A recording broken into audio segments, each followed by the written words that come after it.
Good morning student, welcome back my channel Jyoti Janam nursing. आज की हमारी टॉपिक है माइटोसिस यानी यंग फेज।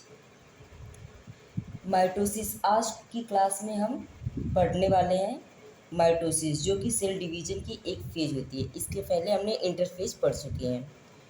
तो माइटोसिस में क्या होगा, एक सेल जब डिवाइड होगी जिसके पास में क्रोमोजोम है, एक सेल है उसके पास मान लो 46 क्रोमोजोम है, तो वो सेम उसकी कॉपी बना लेगी।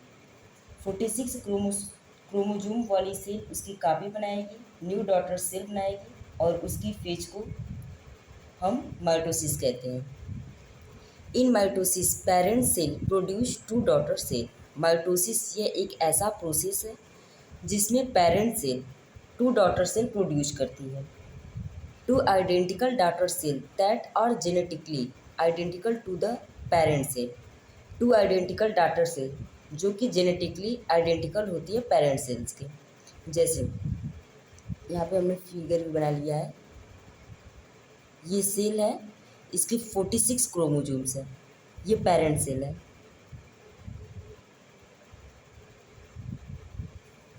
तो ये सेम टू डॉटर सेल बनाएगी, सेम क्रोमोसोम्स वाली।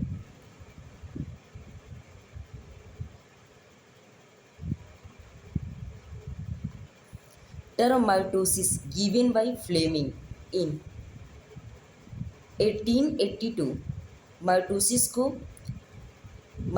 का टर्म फ्लेमिंग जी ने दिया था 1882 ईस्वी में। Called also equational division, mitosis को हम इक्वेशनल डिवीजन भी बोलते हैं। Also known as somatic cell division, mitosis को हम सोमैटिक सेल डिवीजन भी बोलते हैं। Mitosis occur in the whole body cell called somatic cell. Mitosis पूरे बॉडी सेल्स में अकर होती है, इसलिए इसे माइटोसिस कहते हैं, except germ cell. Germ cell को छोड़ के, जर्म सेल मतलब sperm and ovum, sperm and ovum. जो माइटोसिस का प्रोसेस होता है वो बॉडी के होल सेल में होता है, बट स्पर्म और ओवम में माइटोसिस का प्रोसेस नहीं होता है। स्पर्म एंड ओवम में मियोसिस होता है। Now significance of mitosis. Mitosis का क्या महत्व है? तो first one repair, second growth में, थर्ड रिप्लेसमेंट, ये ओल्ड सेल और डेड सेल्स की रिप्लेसमेंट में भी हेल्प करती है। माइटोसिस को हम टू टाइप में डिवाइड करते हैं, फर्स्ट कैरियोकाइनेसिस और सेकंड साइटोकाइनेसिस। कैरियो मतलब न्यूक्लियस, काइनेसिस मतलब डिवीजन, साइटो मतलब साइटोप्लाज्म, काइनेसिस मतलब डिवीजन। तो कैरियोकाइनेसिस को अगेन 4 टाइप में हम डिवाइड करते हैं। फर्स्ट वन प्रोफेज,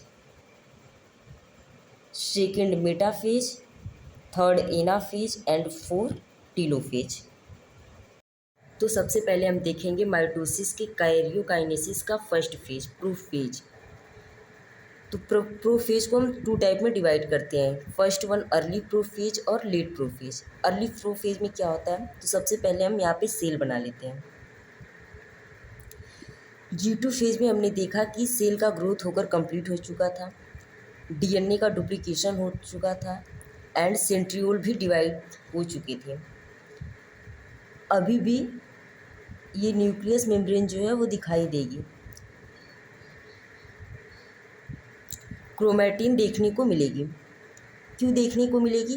क्योंकि केवल कंटेंट डबल हुए थे, क्योंकि पहले ये ऐसे थे, अब ये ऐसे हो गए हैं,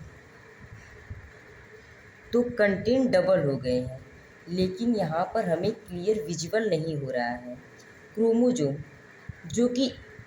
क्रोमोजोम की जो एंड है वो क्लियर विजुअल नहीं हो रही है, क्योंकि वहाँ से ऐसे ऐसे अटैच है। तो ये उनके धागे जैसा एक स्ट्रक्चर फॉर्म किया है जिसे हम स्पाइरीम बोलते हैं। तो हम देख लेते हैं, ये प्लाज्मा मेम्ब्रेन है, ये न्यूक्लियर मेम्ब्रेन है और ये दोनों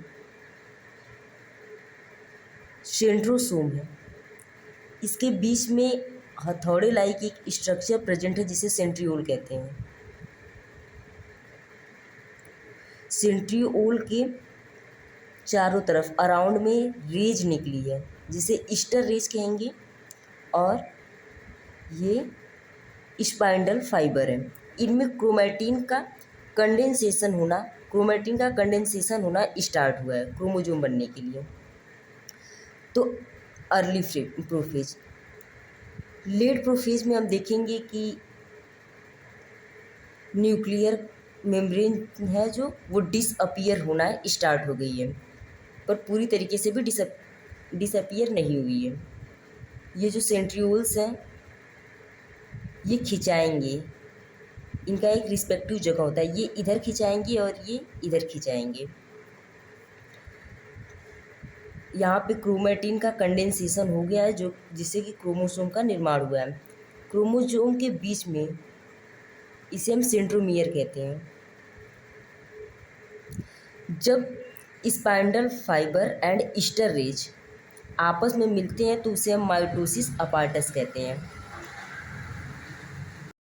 अब देखेंगे हम मेटाफेज। मेटाफेज में जो न्यूक्लियर मेम्ब्रेन है वो पूरी तरीके से डिसअपियर हो चुकी है, सेल ऑर्गेनल्स भी डिसअपियर हो चुके हैं। तो ये जो क्रोमोसोम है वो साइटोप्लाज्म में मूव कर चुका है। तो एक सेल के अंदर 46 क्रोमोसोम होते हैं, तो यहाँ 46 बनाना पॉसिबल नहीं है, इसलिए हमने एक ही बनाया है। इसका सेकंड इस तरह से यहाँ बन जाएगा। 46 क्रोमोसोम एक लाइन में ऐसे लगे रहते हैं जिसे हम इक्विटोरियल प्लेट बोलते हैं।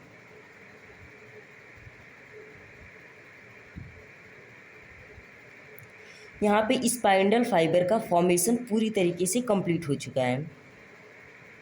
क्रोमोसोम का कंडेंसेशन भी कंप्लीट हो चुका है, और जो सेंट्रियोल्स यहाँ पे प्रेजेंट थे वो खिंचा के अपने रिस्पेक्टिव जगह पे इधर आ चुके हैं पूरी तरीके से।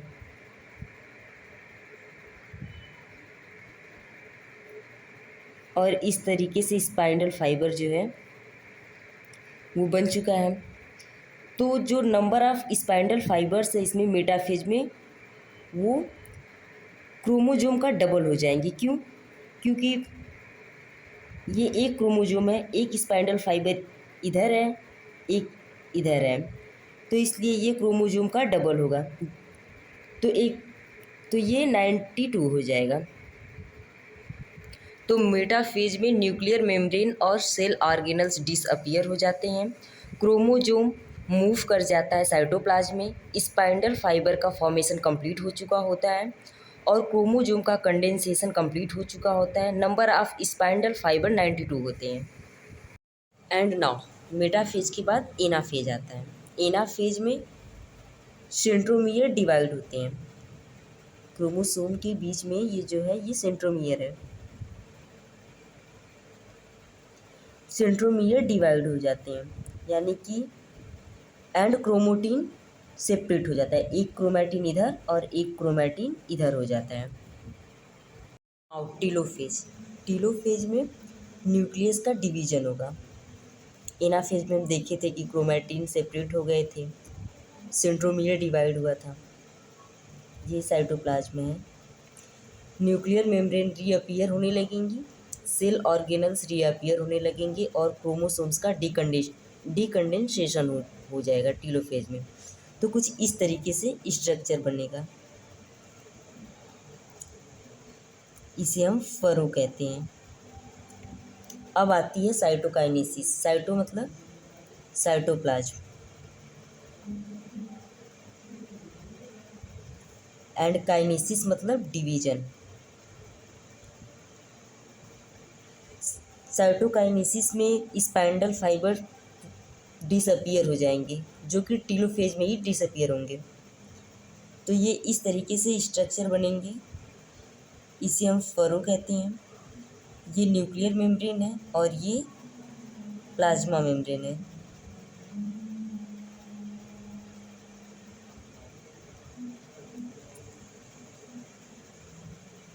साइटोकाइनेसिस मतलब कि साइटोप्लाज्म ये धीरे धीरे पूरी तरीके से सेपरेट हो जाएंगे, जिससे कि 2 डॉटर सेल बन जाएगी।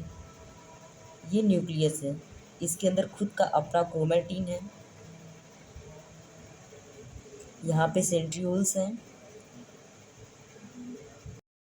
अपना सेल ऑर्गेनल्स हैं। Thank you.